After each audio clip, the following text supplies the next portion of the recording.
Hindi nakapag-dryer si Mrs. Kaya ayan. Ayan oh. Katas-katas pa.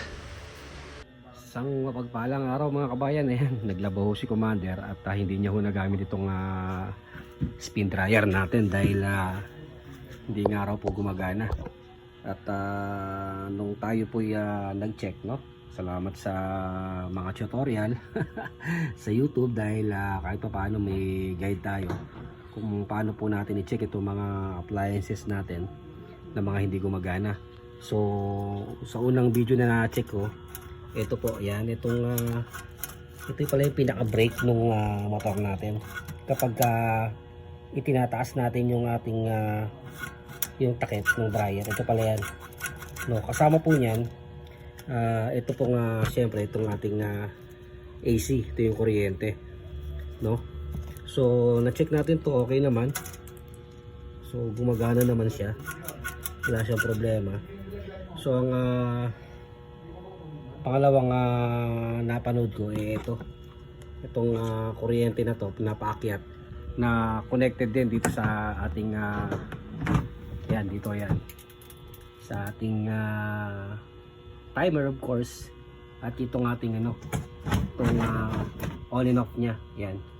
Yan, wait lang po, mag-isa lang po ako nang nagbibideo kaya sige, wait lang mga kabayan. Yan po mga kabayan, ayan. Yan po, kapag binubuksan po natin yung ating spin dryer, yung kanyang takip, umaangat po yan ito. Umaangat po yan para mag-stop yung kuryente. Ano po? Minto na yung kanyang dryer, at yung ito naman yan, bini-brake niya, yan yung pinaka-brake niya. So yan po yung gamit ng dalawang yan. So itong kanyang parang on and off, masyado na po ika nga hindi na siya tumutulak, hindi na nagdidikit yung dalawang copper na yun. So ang ginawa lang natin dyan mga kabayan, pinush lang natin paakyat para magdikit siya kapag sinasara natin yung kanyang takip. So ganoon lang pala kasimple mga kabayan, no? Pagka may mga sira po yung inyong mga spin dryer, first na check nyo, of course tingnan nyo muna, no, i-tester ninyo kung buo po yung ating motor, at kung may siya, may continuity siya, no? Kapag meron, so yun na po, check nyo to na dahil baka naka brake siya dahil hindi na po gumagana tong ating spring, no? Then pangalawa, ito po, yan pong pinaka on and off niya. Yung pinaka on and off niya po pala mga kabayan, itong takip din niya. So malaking role pala nung takip na yan. So ingatan po natin yung takip. Then yan po yung ating on and off and stop nung spin dryer natin. So yun lang mga kabayan, salamat sa tutorial. Dahil kahit pa paano, no, makakatipid tayo dahil kung tayo magpapagawa nito medyo may kamahalan din, no. At yung iba, yung mga nanggogoyo pa, sasabihin nila capacitor, bumili ka ng capacitor na bago, yun pala, yan lang pala yung mga sira, wala silang papalitan, no. Ang gagawin pa ng iba dyan mga kabayan, ito, papalitan nila ng luma yan, tapos kukunin nila yan. Oo, na experience ko na po yan. So ngayon, salamat sa mga tutorial dahil kahit pa paano nagagawa natin yung mga appliances na hindi na tayo pupunta sa mga pagawaan.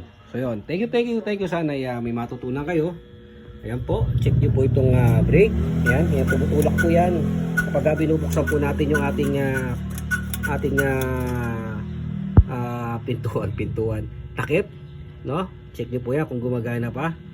Then second, ayan po, kapag medyo malambot na po siya, pupush nyo lang siya paangat para magdidikit po yung dalawang copper. So dalawa po yan. So yun lang po mga kabayan, salamat. Sana po may natutunan din po kayo sa akin. Thank you. God bless. Po yan, naibalik na natin mga kabayan.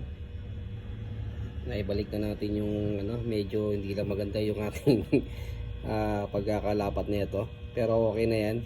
Kung sakaling hindi siya umangat dahil hindi na natin nailagay masyado doon sa may pinakabutas niya, dapat pangalawa pa yan eh. So kapag hindi siya umangat, pwede naman natin disable yan.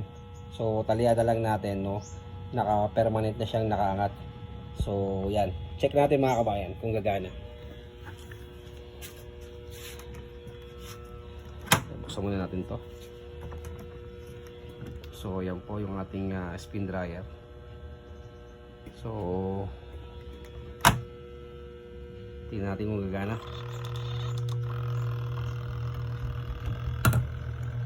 So yan, gumagana siya. So subukan natin yung angat kung mamamatay siya. Subukan natin. So yun, namatay siya mga kabayan. So sabihin, gumagana pa yung dalawang ginawa natin. So kasi pagka inangat natin to, so yun, tumutulak tsaka nagpo-push down yung on off niya, yung power niya. So yan, gumagana siya. So okay lang, wala tayong binago. So okay na.